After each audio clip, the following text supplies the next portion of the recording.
New York, année 1920. Les rues sombres et brumeuses cachent des secrets innommables. Albert Fish, un nom qui entra à jamais l'histoire criminelle des États-Unis, émerge des ombres. Il est né en 1870 dans une famille entachée par la pauvreté et la folie.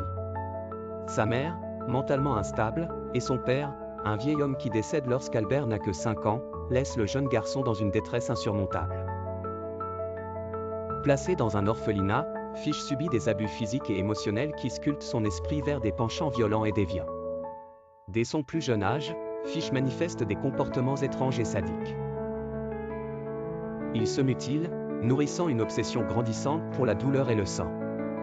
Dans les années 1920, ses sombres pulsions le poussent à kidnapper des enfants innocents. Ce qui commence par des enlèvements aboutit à des meurtres rituels terrifiants, où le cannibalisme devient la sinistre conclusion de ses actes. En 1928, la disparition de Grace Budd marque un tournant.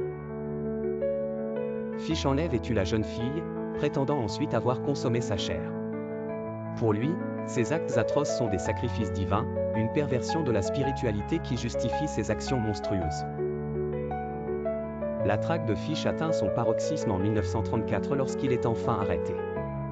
La police découvre des lettres effroyables qu'il a écrites à la mère de Grace Budd, décrivant les détails morbides de son crime. Lors de son interrogatoire, Fish confesse ses actes avec une froideur glaciale, choquant même les enquêteurs les plus chevronnés. Le procès d'Albert Fish en 1935 devient un spectacle médiatique. La société, horrifiée et fascinée, débat sur sa santé mentale. Est-il fou ou simplement maléfique? Les experts tergiversent, mais Fish est finalement jugé responsable de ses actes. L'héritage de Fish laisse une cicatrice indélébile. De nombreux films, livres et séries s'inspirent de son histoire, faisant de lui une icône du mal absolu. Sa vie et ses crimes soulèvent des questions profondes sur la nature humaine, la santé mentale et l'impact des abus subis durant l'enfance. Albert Fish, le monstre de Wisteria, demeure une figure troublante, rappelant que le mal peut naître de la souffrance et du traumatisme. Sa sinistre histoire continue de hanter notre culture, nous forçant à réfléchir sur l'incompréhensible ténèbre qui réside parfois dans l'âme humaine.